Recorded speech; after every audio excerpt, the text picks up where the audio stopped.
Hi, this is PennLive reporter Steve Marroni coming to you live from Knoebels, where they are in the process of cleaning up from the flooding. Yesterday it looks like it's come quite a long way from what we've seen before, but I am here with Stacy, who is the PR manager for Knoebels, who can give us an update on where things stand.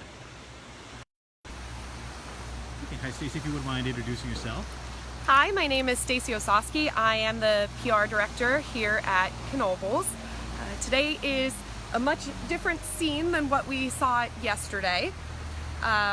Yesterday, the early morning hours, a lot of the staff came in and started helping because around 3:30 in the morning, the water had traveled throughout the park.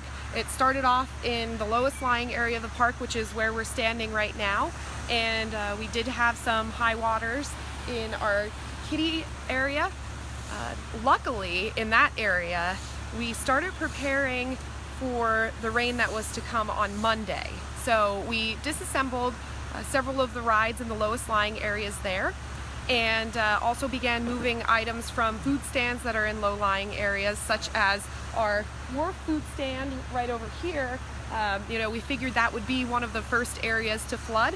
We removed some equipment from there, as well as some food product. Same with other stands in the park. So we have two creeks that run through the park, and usually they are our best friends. We have Mugger's Run that meets up with Roaring Creek, but on days like Monday, when we had some high water, and also yesterday, it's our worst enemy. But as soon as the water receded, our team jumped into action, and we are happy to report that there is really more cleanup than a damage situation here today. So we have a lot of gravel being replaced as we speak. We are beginning to reassemble the rides that we disassembled. And whenever we disassemble a ride, the state of Pennsylvania requires that we do a state inspection on it. So we have some state inspections to do, as well as, tomorrow we'll have our regular daily inspections, and we are thrilled to report that we are hoping to have at least 90% of the park open on time tomorrow. Oh, that's probably great news for you folks. Yes. Did it feel that way when you had the floodwaters here? Well, our team is very, very efficient with storm preparation and recovery. So, we had a lot of concern from visitors asking us, were you going to just shut down for the rest of the season? Absolutely not. Our team is incredibly efficient, so they jumped right into action, and they just know what to do. We have a lot of team members that have been here for a really long time, and the scenes that some of you may have seen online, they look very overwhelming, but our team just takes it all in stride, and they work together. It's almost, they're family. So things are going very, very smoothly here, and we can't wait to welcome back our visitors. Is this something that they've been prepared for, or was this a really unusual set of circumstances? We flood occasionally, and when we do, it could be severe at times. This particular water event was nowhere near our last very significant flood, which was 2011.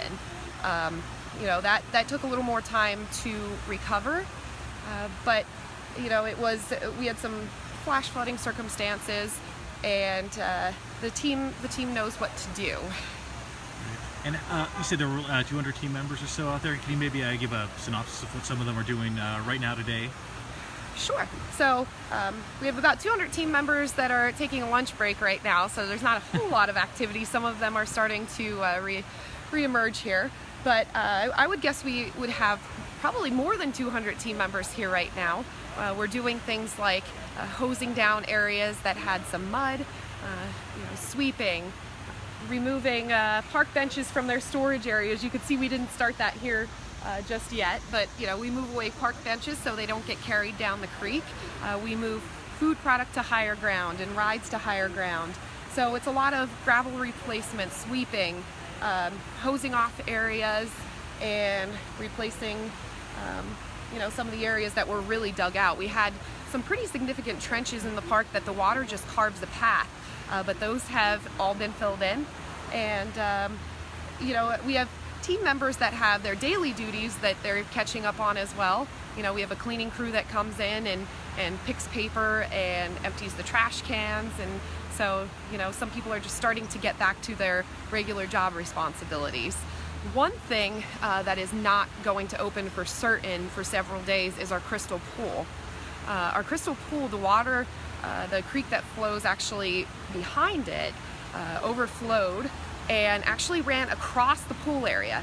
So as that was happening, the mud and silt that's in the creek was actually mixing in with the pool water. So what has to happen there now is the pool has to be completely drained. That's 900,000 gallons of water has to be drained. And then we have to bring in some trucks to remove the dirt from the bottom of the pool and clean it and then refill. Once we refill it, we also have to go through the treating process all over again. So we're looking at a week, potentially more, to get the crystal pool back up and running. So that's going to take a little bit of time for sure. Okay, and for those of you who are just joining us now, we're at Knoebels where they're cleaning up from the flooding. It sounds like 90% of the park's going to be open tomorrow. Yes. And Stacy, if you wouldn't mind maybe showing me around the area where we are now, maybe the creek that's going through, and giving us an idea of how far up it came along in the park? Yes, absolutely. So we're standing next to Roaring Creek right now. It is one of the lowest lying areas of the park. So the water definitely rose above the bridge. You could see that we take the panels out of the bridge, and that is because we want the water to pass over the bridge. Otherwise, the water's so forceful that it could remove the bridge from its supports.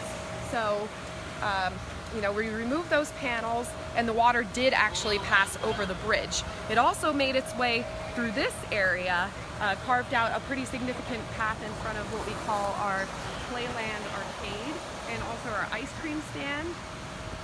People know the iconic Knoebels neon sign, which is really just to our right here. We had water passing through that area as well. So, we have two creeks passing through, and actually they join right up at this area under the steel bridge right here. So, when those two creeks come together, we have a little bit of a significant water situation going on here with a lot of rain. And can you talk a little bit about your team and what it says about them, that they were able to pull this off in such a short period of time with the amount of rain and flooding you've had? Yes. Our team is incredible. We had several team members that received a phone call around 3:30 this morning, immediately got out of bed and drove to the park and waited for the water to recede and jumped into action immediately. So we're really, really lucky. They treat this park as if it's their own home, and they want the visitors to be able to come back and visit us as soon as possible. We know that a lot of people, this is their family vacation for the year. A lot of the people that visit us, they plan this vacation a year in advance. They take off of work, they spend a whole week with us, and they really want to enjoy the park, so we want to make sure that we get it back up and running as soon as possible. And same thing with our locals. We have locals that come and visit us every Friday for our fish fry, and we hope that they are able to join us this Friday as well. Okay, one more time before we sign off here. The big news then after all the flooding is that you're going to open when? We hope to reopen at least 90% of the park on time for 11 a.m. tomorrow. Okay, Stacy, thank you very much for taking a few minutes to talk to us. Thank you for being here. And once again, this is PennLive reporter Steve Marroni. You can come back to us on Facebook, where we'll be showing you some other parts of the park where cleanup is going on. This is PennLive reporter Steve Marroni.